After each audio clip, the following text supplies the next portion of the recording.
Phil Hill, April 20, 1927, August 28th, 2008. We all have to die somewhere, and Phil Hill died on the Monterey Peninsula in August after collapsing at Pebble Beach. He was the winner of the first Pebble Beach road race on 17 Mile Drive in 1951, driving a modified Jaguar XK120. And he was very much an icon around that gorgeous stretch of California real estate. His victory at Pebble Beach in 1951 and his death there almost 60 years later were like bookends, holding between them a great, great life, one which we might all hope to emulate.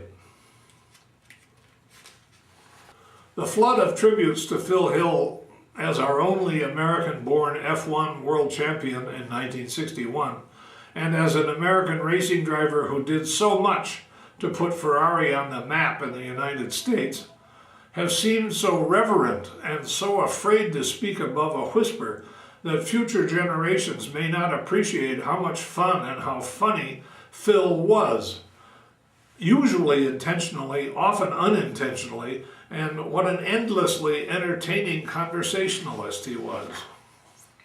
There was something of the boy genius about Phil Hill. Long after disease had begun to erode his youthful racing driver's physique, his brain was still young and apt to go off in flights of fancy involving all manner of subjects. After a morning's drive in a small fleet of vintage Bentleys back in June of 2000, we sat with him at a picnic table by a beautiful lake in Tennessee's Smoky Mountain National Park. As we ate our sandwiches, we listened to his very funny rendition of Albert and the Lion, a comic English poem by Marriott Edgar about a small boy who is taken to the zoo by his parents and manages to get himself eaten by a lion. The piece goes on for several stanzas as the bereaved parents try to negotiate some sort of grubby settlement for the little blighter who actually got exactly what he deserved. Phil had it down cold. The accents, the mean-spirited parents wheeling and dealing, the lot. When I was a beginner at Road and Track magazine, there was a persistent story that kept making the rounds. Early in the 50s, Phil drove for Charles Hornburg, the West Coast Jaguar distributor. Charles Hornburg was inclined to worry and fidget, and on an occasion when Phil, Charles, and Charles' wife Gwen were driving across the country in a Jaguar Mark 7 sedan, towing their Jaguar racing car, he got his opportunity. Naturally, as any well-informed car person could have predicted, the Mark 7 began to overheat, and Mr. Hornburg began to fret. Soon he suggested that the race car should be backed off the trailer and driven by Phil to reduce the chance of damage due to overheating. This was done, and Phil set off in the race car, which also began to overheat. Now there were two overheating Jaguars. Mr. Hornburg decided that he should drive the race car, and the little caravan stopped again to swap drivers. Phil, exasperated, leaped into the Mark 7 with the well-bred Mrs. Hornburg and hissed, "Gwenny, do you have the slightest idea what an asshole you have married?" About 10 years ago, Phil and I were asked to do a tribute to the late Luigi Chinetti at a Ferrari Club gathering at Watkins Glen. Luigi, the ex-racing driver who convinced Enzo Ferrari to build road-going coupes and convertibles as a source of revenue for his racing activities, was the original distributor for Ferrari in the United States and had even run his own US-based Ferrari team, the North American Racing Team, NART.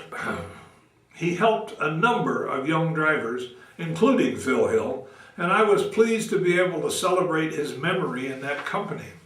I drove to the assigned motel and received a call from Phil while I was unpacking.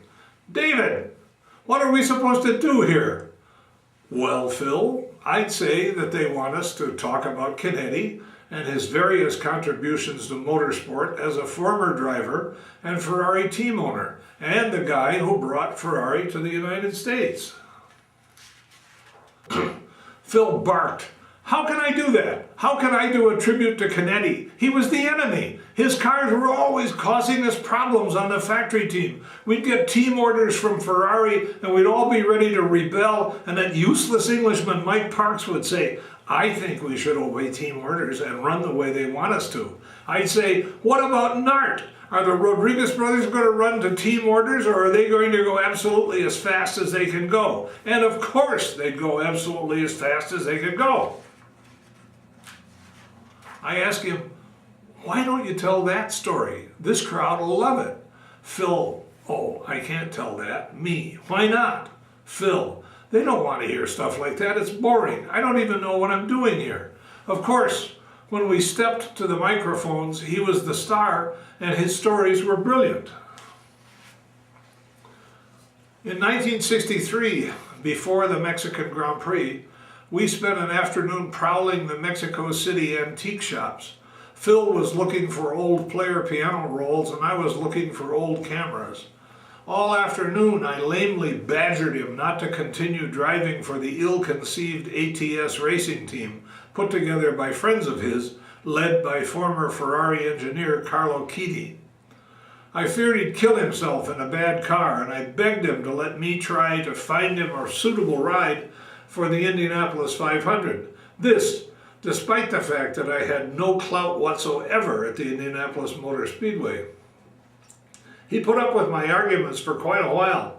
Then he faced me and said, everybody does important things like racing to impress certain people. The people I want to impress won't be impressed if I drive an Indianapolis car.